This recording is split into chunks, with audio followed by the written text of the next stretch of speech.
Welcome to the Magnetic Marketing Podcast. In today's episode, we get to listen to Bill Glazer from the stage at SuperConference in a presentation entitled The Ultimate Guide to Information Marketing Essentials, Part 1 of 2. Now, on this stage presentation, Bill Glazer not only goes through his story about how he went from a burned-out menswear retailer to an information marketing giant in just a few short years, but he also shares the key reason why information is evergreen. It's worked for centuries, and it continues to work today.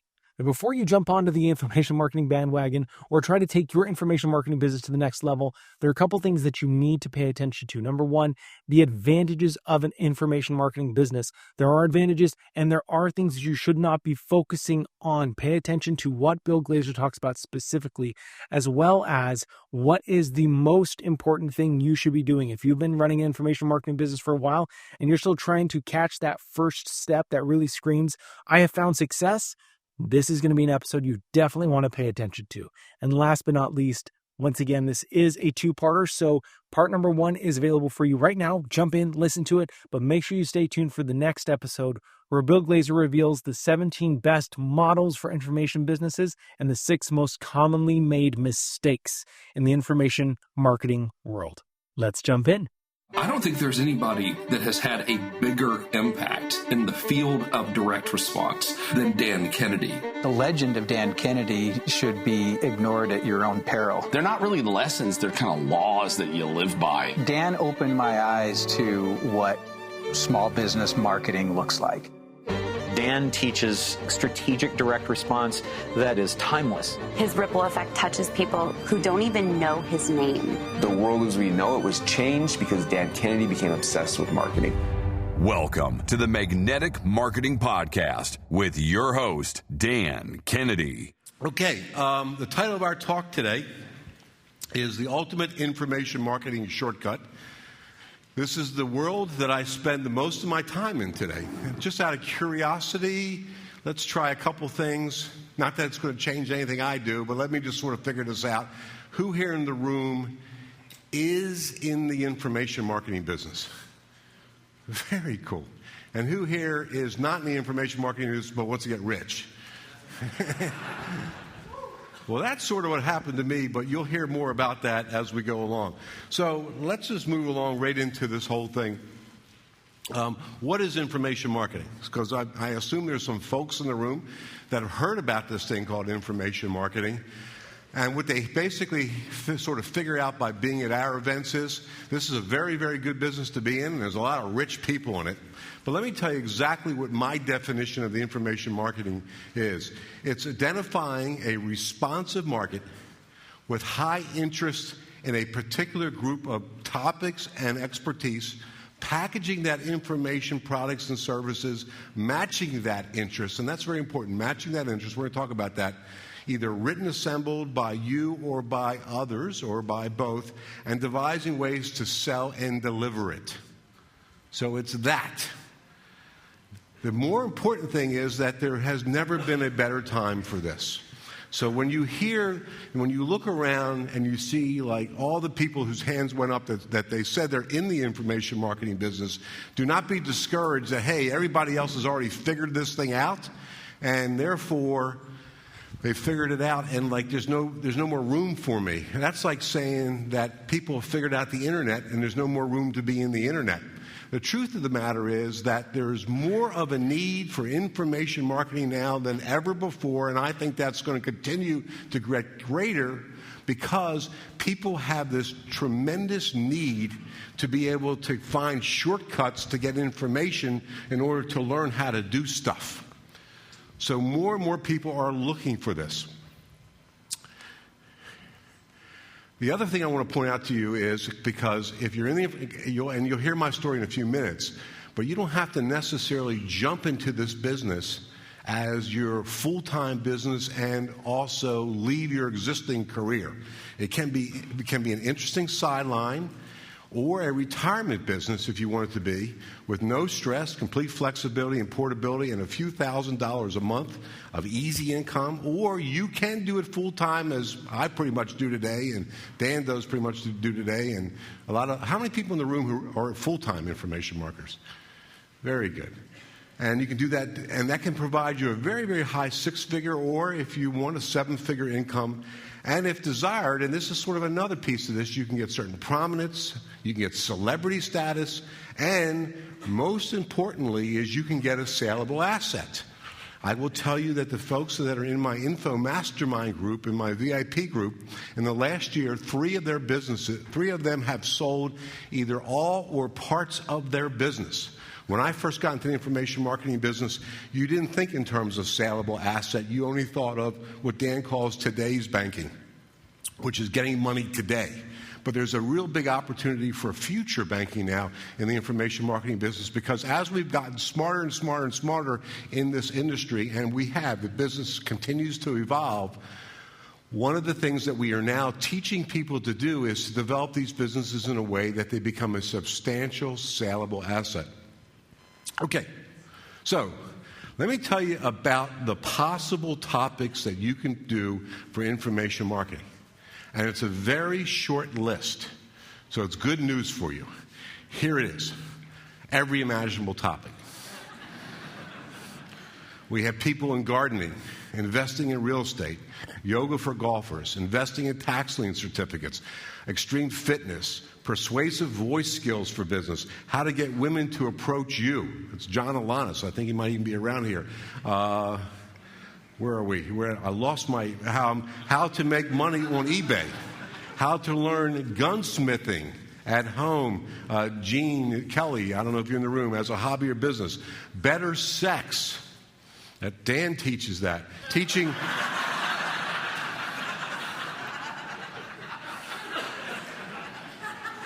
Why did you find that funny? Teaching parrots to talk. Dan teaches business niche marketing systems, and just about every niche there is. Restaurants, my buddy Rory Fatt. Dentists, there's a bunch of them that are running around here teaching that. Auto repair shop owners. I got 3 clients in that area, and a bunch of them are going around here. Also, Ron Ipack is here, Dave Dixon is here, Dan Cricks is here. Real estate agents, insurance agents, menswear retailers, my favorite. Jewelry store owners, pest control operators, professional magicians. The truth of the matter is, if you can name it, there's somebody out there that's now teaching information in that industry. Now, the real important part about that is this, that if there's somebody already teaching information in that industry, that is good news, not bad news. It doesn't mean that somebody already got there before you and now you can't enter that world. The truth of the matter is that's good news, because that means that there's people in that industry that are looking for information. So now all you have to do is figure out your own space. And if, for example, if you look at dentists is a great example. There must be 50 people that are providing information to dentists right now. And the truth of the matter is they're all doing well because they figured out their own unique space. So, my story. I'm going to spend a few minutes and tell you about my story, because I hope for those of you that are in the room that are thinking about getting into the information marketing business, my story might actually help you along on that journey. So, 1974, I graduated from the University of Maryland, and I entered the family menswear business, which we had one menswear store in downtown Baltimore, Maryland. It was operated by, my father owned it, and there was 10 employees in that business, of which 7 of us were family members. So 7 out of 10, my mother worked there, my aunt worked there, I had 2 uncles that worked there, my father was there, I had a cousin that was there, and there was me. It was a very, very wonderful situation. And we prospered very well throughout the years by doing something which is called 2 words, hard work. And we worked hard. We worked 6 to 7 days a week. We would often work evening hours, long hours. A 70, 80-hour work week was not unusual for me at all. And that business continued to go and prosper. But then throughout the 80s, all of a sudden menswear stores started closing up all over the country. As a matter of fact, just a little bit of history about that. in 1990, when they took a census of how many menswear stores there was 3,300 menswear stores in the United States, independently owned. In 2000, when they took a census again, there was only 3,300 left.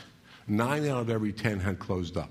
But we continue to sort of go and grow and prosper well because of the fact that we just really worked very, very hard. We also had a situation, however, that we used to carry in that store about $1 million a year in inventory. Now, I don't know how many of you have ever been in the apparel business, whether ladies wear, children's wear, men's wear. But the problem with the apparel business is that the minute you get your merchandise, from that day on, that merchandise becomes less and less valuable to you because it's mostly seasonal. So if you get in your spring and summer merchandise towards the end of summer, you have to pretty much liquidate that for anything that you can because of the fact that it's seasonal. Nobody wants to buy spring and summer merchandise in Baltimore, Maryland in the dead of winter. So we had a lot of money tied up in inventory with a asset that continued to be worth less and less money to us. But we continued to do well, and we continued to make this whole thing work, which, again, because of the fact that we were working hard. And listen, I'll admit to you, I think we were pretty smart at what we did. In 1995, a friend of mine, a retailer in Philadelphia, Pennsylvania, called me up. Good buddy of mine. I met him at going to the trade shows. He called me up and said, "Bill, why don't you come up to Philadelphia for the day?" He says, "There's this big seminar that's coming to Philadelphia, and we got to have Zig Ziglar that's going to be speaking there. Brian Tracy was speaking there. Barbara Bush was coming." By the way, if you ever heard Barbara Bush speak, she's fabulous as a speaker. She should be the Bush we have in office right now. She spoke. A lot of athletes were there speaking, and the seminar was open over at 5 o'clock. And at 5 o'clock, they announced that the seminar is now over. However, we have a bonus speaker for anybody who would like to stay. We really encourage you to stay. There's this gentleman by the name of Dan Kennedy, and he's going to talk to you about, he's a marketing expert. He's going to be talking to you about marketing. Now, in Philadelphia, my guess was at the time there was about 10,000 people that were at this seminar. And at 5 o'clock, when they announced it's over, about 9,000 people stood up and headed for the exit. They wanted to go home because they had figured that they were going to leave at 5, and they were kind of scheduled to go home at 5 o'clock. Well, my friend Mark, he says to me, "Let's go." And I said, "Well, listen, there's like all these people are leaving, and we're parked in the parking lot across the street, and everybody else is parked there, and we're going to be stuck there for an hour waiting in our car. So why don't we listen to the marketing guy? I've always been interested in marketing, and quite frankly, I've never heard of a marketing guy that could help me because everybody I had heard up to that time were people that were speaking in the menswear world, and they were all unsuccessful menswear retailers that were teaching everybody else how to be unsuccessful." And they were very good at teaching everybody else how to be unsuccessful. So I sat there at 5 o'clock, and Dan started to speak. Never heard of him before. I don't think anybody else ever heard of him before. And he started to speak. And I started becoming mesmerized by what he was saying. For the very first time in my life, I was hearing information that I had never heard before at all. Things such as endorse mailings, getting somebody else to endorse the mailing for you. Things such as sequential mailings, sending out a mailing and then whoever doesn't respond 10 days later sending out a second one, whoever doesn't respond 10 days later sending out a third one. And then also things such as unusual mailing, like if you ever have seen Magnetic Marketing, the Giorgio letters, where Dan turned in a restaurant promotion into a promotion for Valentine's Day, with the love connection tied into the restaurant. And so I stood up at the end of the presentation. I was just mesmerized by it, and I ran to the back of the room to buy my Magnetic Marketing system. And then my buddy Mark took me to the train station in Philadelphia because I was taking a train home to Baltimore, and I couldn't wait to get in that train to start studying the Magnetic Marketing system, and I quite frankly hoped that the train ride would never end, because for the very first time I was hearing information I had never heard before. So, of course, I took it back and I started to implement. My father at the time was very active he was alive at that time and was very active in our business. And I came back the next morning, he said, how was the seminar? And I said, it was great. I heard this guy give us a great idea about we'll send out our customers this offer. If they don't respond 2 weeks later, we'll send them the same offer. And when we respond 2 weeks later, we'll send them the third offer. My father looked at me and says, you're nuts. He says, no, why would you send it to people who doesn't respond? Well, my father, one of the things that was great about working with my father, and it had some challenges through the years, but I work now with Dan, so it was like preparation for that.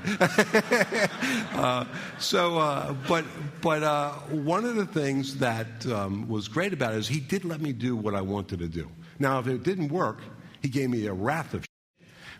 But at the same time, he did let me do what I wanted to do. It's okay to say words like wrath, right? Okay, so he gave me a wrath of stuff, and it worked. It was unbelievable.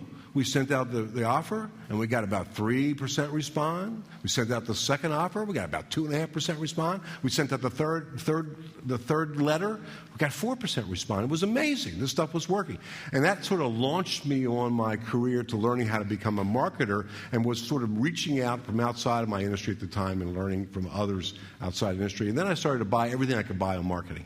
Everything. I was studying Halbert.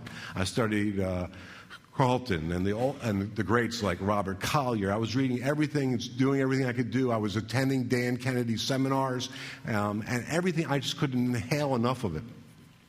And that was in 2005. And my business continued to prosper and grow, and we were having double-digit increases when everybody else was sucking wind. That's the industry term for doing poor. They were doing terrible, and more stores were closing up. And then in 2007, I was reading my No BS marketing letter, and I noticed in there that Dan Kennedy was coming to Baltimore, where I live, to speak at the same seminar that I heard him before speak at, called the Success Seminar. It was put on by a gentleman named Peter Lowe. Anybody ever been to a Peter Lowe seminar? Yeah. So I figured, what the hell? I'll write Dan Kennedy a letter. Now he's sort of godlike to me because my business just keeps growing and growing. And I'll write him a letter and I'll say to him, Dan, you're coming to Baltimore. You're speaking here. I would love to take you out to dinner because I would just like to thank you for everything that you've done for me in my business. I'll never forget the day. I mean, over the loudspeakers at my store, Gage Menswear, they said, Bill Glazer telephone. And I picked up the phone and said, who is he? He said, Dan Kennedy. So I thought it was like God was calling me. I picked up the phone. And I said, hi, Dan. He said, oh, no, excuse me, I didn't say that. I said, hi, Mr. Kennedy. And he said, hi, it's Dan Kennedy, and I've got your letter. I'm coming to Baltimore, but I'm leaving right after I speak, but I don't have to be there until 4 o'clock. I can have lunch with you. So I said to him, gee, that would be terrific. And I said, listen, I just want to let you know, I'm not going to pick your brain. I just wanted to thank you and take you out to lunch. And he said to me words that I'll never forget. He said to me, Bill, if you don't pick my brain, you're nuts. So I showed up with a stack of stuff this high. I'm not kidding. I mean, I had all my marketing pieces. Everything I showed up with, okay? And this was in June. This is actually in May of 2000 in May of 1997, I'm sorry. And I showed up we had 2 hours lunch, okay? Now, I thought this guy was a little weird because he ordered shark for lunch, but, whatever, he was still like this guru for me. And at the end of the lunch, he was looking at all my stuff, and he said to me something, which, again, I'll never forget. He says, Bill, actually, midway through lunch, he says, I got a big idea for you. I said, what is it? He said, I'll tell you later. And at the end of lunch, he says to me, Bill, you're doing such a good job of marketing your menswear business that you should be teaching this to other menswear retailers. And that was the first time ever I had ever heard of this world of information marketing, providing information to other people in your own world and teaching them how to do what it is that you do. And Dan agreed to work with me personally for 6 months as long as I gave him a very substantial check. And he worked with me for 6 months to help me get that launched. And today, by the way, it would take me, what I know today, it would take me about 6 weeks to what it took me 6 months to do back in 1997.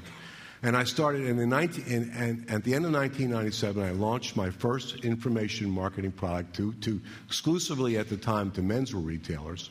And in the very first year, in 1998, we sold $500,000 worth of systems to menswear retailers. I thought I died and went to heaven. Okay? To me, that's like chump change today, but okay. But in 1999, we sold $1 million to menswear retailers because we learned something called back end. That once we sold something to them, they would buy something else. So we learned the back end. So we did $1 million in 1999. And since that time, we've never done less than $1 million in that business. And it's basically run. Darlene Belanger's in the back of the room. She was there at the very beginning in 1997. She helped me get that launch. And today she spends half of her time on BGS and the other half of the time she spends on Glazer Kennedy work.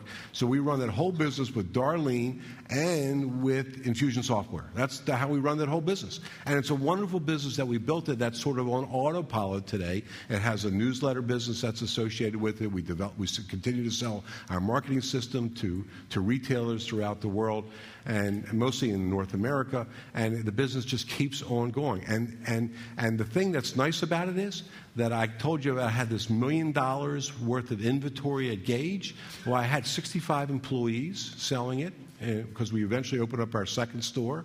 I had 65 employees between the two stores, and then I had $2 million worth of inventory. With our BGS marketing system, we netted more profit with $10,000 worth of inventory on hand, and every time we would get down to $5,000, we would beef it back up to $10,000. So, and the inventory doesn't become less valuable. All we keep doing is raising the prices. And as I said, I operate that business with half of a person with Darlene. I get the upper half. The Glazer Kennedy gets the lower half. So that's sort of my story about how I get into the information marketing business. I will tell you that so I entered that business in 1998, and then in 2003, and I had joined Dan's Platinum Group immediately. That's when you could get into one of Dan's groups, and I had joined it right away. And I stayed very connected to Dan. And then in 2003, I had told Dan, as you know, is always like this. You know, he likes horses. So we have this thing in Baltimore called the Preakness. It's one of the Triple Crown race things. And I had said to Dan, and I had 2 tickets to the Preakness. I said, why don't you come and be my guest at the Preakness? And at that time, unbeknownst to me, he was looking to get out of operating his own marketing business. And while we're sitting there and betting on horses, which I had no idea what I was doing, and by the fact that we lost that day, either did Dan, we were sitting there, you know, having lunch and betting on horses. Dan mentions to me that he was interested in selling his business, I went to the Preakness and I walked out owning his business, basically. And we took a few going back and forth with discussions, but unbeknownst to me, I wound up buying that business. And up until that time, I had continued to operate. So I took over that business in January 2004, and that's when I left the menswear business. I hired somebody to run that business, be the president of that business. And up until that time, from 1998 through 2003, I was both operating my BGS marketing system, doing $1 million a year there, and continuing to run my own menswear stores. So I didn't leave the menswear business. So the important point about that is you can get into the information marketing business without leaving what you got now. And I did it for whatever amount of years that was, about 6, 7 years. I continued to do both at the same time. And I actually tell most people when they come to me for consulting is don't give up your day job. You know, this is no reason why you've got to take that jeopardy and jeopardize your income and your family, being able to provide for your family. Do both for a while. You can certainly do that. So there you go. That's my story about getting into the information marketing business. So let me tell you a little bit about the advantages of the information marketing business. The first one is it replaces manual labor with multiplying and leveraging what we know. That's the first thing about it is we can, as I've said to you, we have about a little over 4,000 people who have the BGS marketing system. 4,000 people, I did not deliver that information to one at a time. I created the information one time, created it into a wonderful marketing system, and we ship it to them. So I only had to create it one time. The other thing is buyers of products will buy more. As I told you, by the second year, we already were doing $1 million. That's not because we sold a lot more systems the second year. It's because we sold a lot more to the people who bought the first year more things that they were looking for. You can have a small amount, no amount of interaction with buyers if possible. For example, Dan has like no interaction with people. I don't really have much at all. If you want to talk to me, you got to like contact Sherry, and you got to like make me tell her why you want to talk to me, and I got to be interested in that. If not, you get a very, very polite Bill's not available. So you can have very little interaction with people if you don't want to have interaction with them. You can have a small quantity of staff required. You can't get much less than a half a person that I got. So you can have a half a person run that whole business. Small investment in inventory. As I told you, we keep about $10,000 worth of products on hand, and it can be operated as a home-based business if you want to. So it doesn't have to be necessarily a brick-and-mortar business if you don't want it to be. It certainly can be a brick-and-mortar business. Our business at Glazer Kenny now has grown to where we now own 2 buildings in Baltimore, and we have, between the two, everything, web store, all this other stuff, probably almost 30 employees now, but it doesn't have to be that kind of business if you don't want it to be. But the last one, number 7, is the most important one. You can make a lot of money in this business. So if you're interested in that, and you don't have to respond to that, but if you're interested in that, then that's really important to you. But here's my personal biggest advantage of the information marketing business. This is really it. For me, and again, this might not be for you, but this is it for me. It allows you to help other people grow quickly while allowing you to become totally financially free, even in a down economy. I mean, right now, we arguably are in a down economy. The truth of the matter is, in a down economy, people want more information than they do even in a good economy because they're searching for help. So this is a great thing in a down economy. Simply put, if I had to reword what I have up there in blue, it allows you to do what you love to do. I truly love doing what I love to do. I truly love it when I come to these events and I hear people get up and talk about how their lives have changed by learning what we've taught them. I really, really love it when I go to like my info mastermind meetings, my VIP meetings, and I see the double growth that those men and women have every year by me working with them. My peak performers group, I really love it when I see how they grow as well. So it allows me to do what I really love to do. So if you're looking, because I got to tell you something right now, I didn't love working 70, 80 hours a week trying to sell men's suits. That was, and especially for 30 years, that was like a prison sentence. So this really allows me to now do what I enjoy doing. So, a couple of examples of this. The first one is Rory Fatt. Rory Fatt is in the restaurant marketing system. And he has a very, very large business. He has over 100 restaurant owners that are in his coaching program that are paying him a little bit over $10,000 a year. So you see that's $1 million business right there. He has 4,000 buyers of his product that sells for, on average, $1,500 a piece. He has 4,000 people subscribing to his newsletter, which people pay him, I think, $35 a month for. He has 500 people that attend his annual event.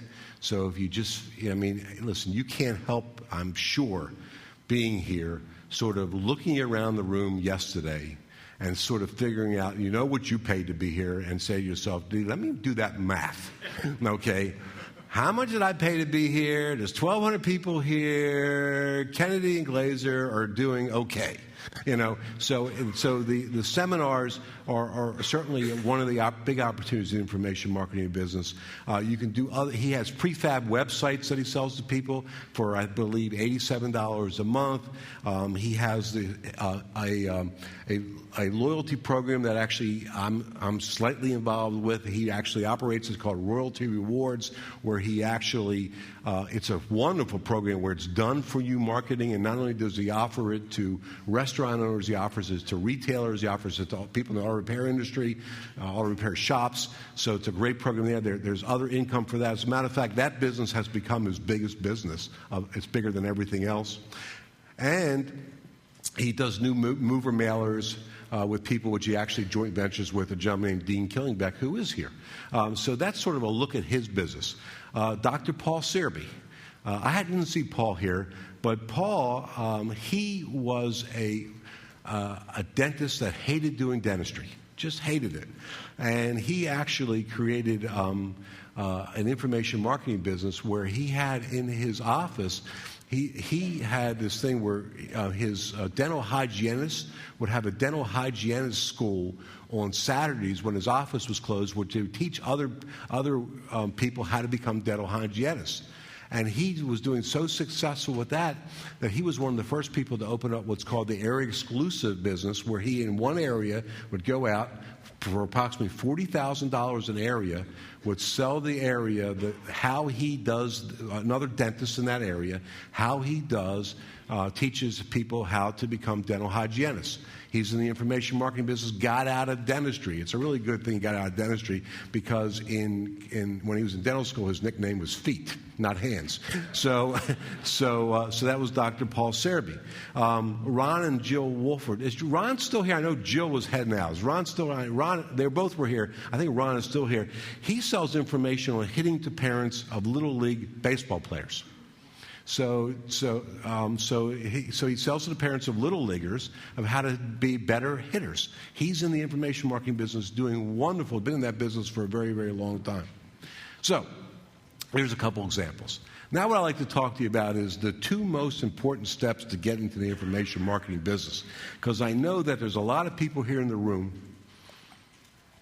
who are not in the information marketing business. So here's the real deal.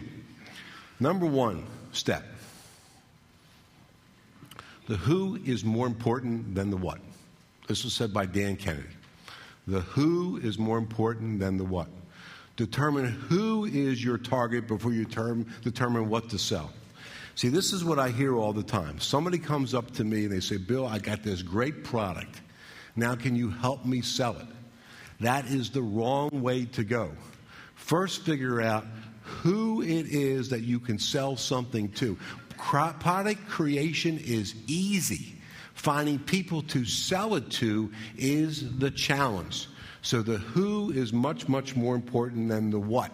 First, figure out where they are, who they are, how many of them are there, how can I get a hold of them, how can I communicate with them, who else do I know in that industry, what is my connection to that industry.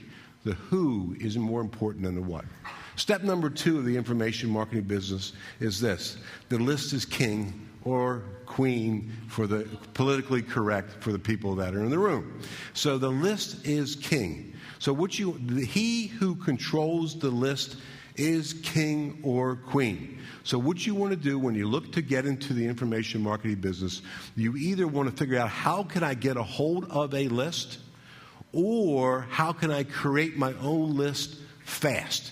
How can the people that I want to sell to, how can I start developing a list to them?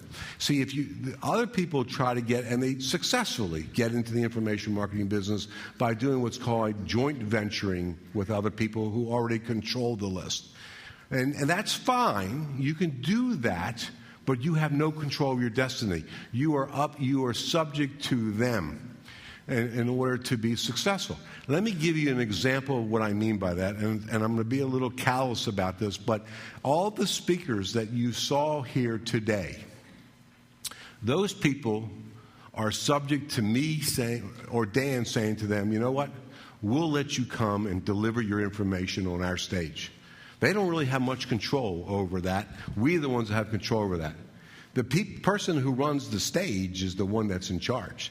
And so therefore, you want to be the one that has the list. We're the ones that have the customers. Everybody wants to have sort of access to our customers. So therefore, if the list is king or queen. So what you want to think about when you get into the information marketing business, after you figure out who the who is, the second thing you want to do is you want to figure out to yourself is, how can I assemble as quickly as possible my own list so I am not subject to the whims of other people. Now, that's not saying that you shouldn't do joint ventures with other people. You should.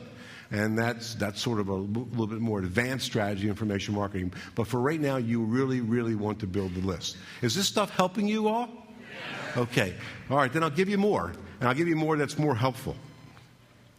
Here is my information marketing formula. Okay. Now, who here in the room has never seen this formula before? Great. You'll love this.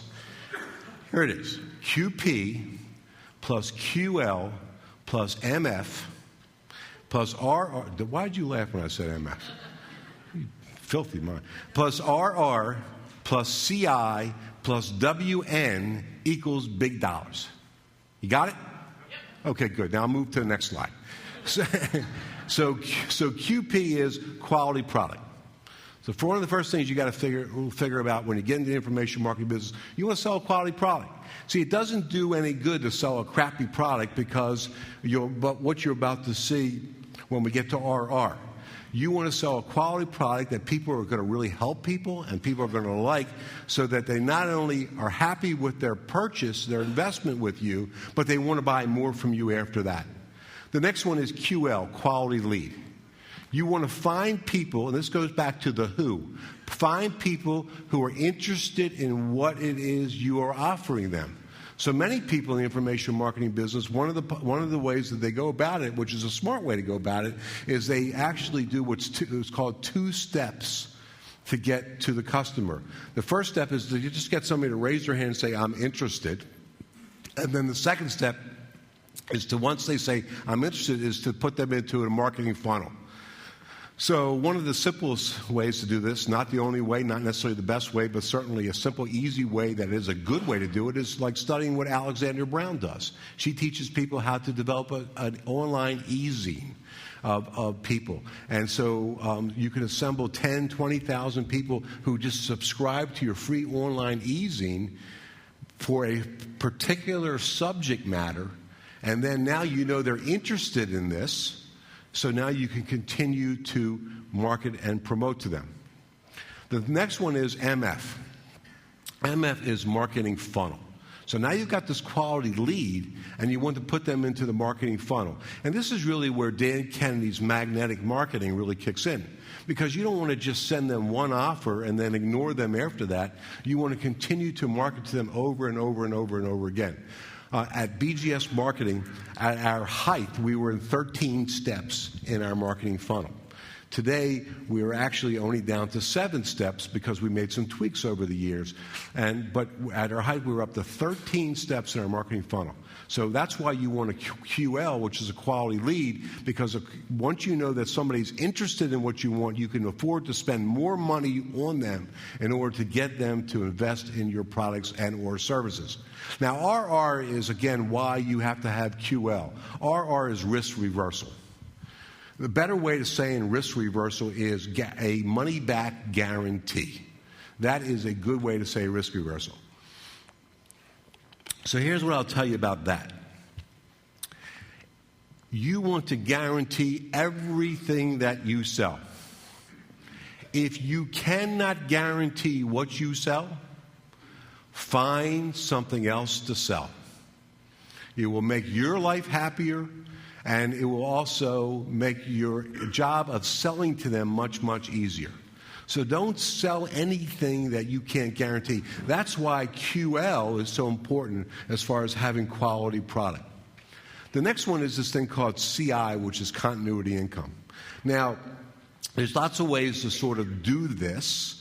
Everybody in this room who's a member, you're involved in a continuity program where every month we ship you your Gold members, Gold Plus members, where we ship you information and we charge your credit card.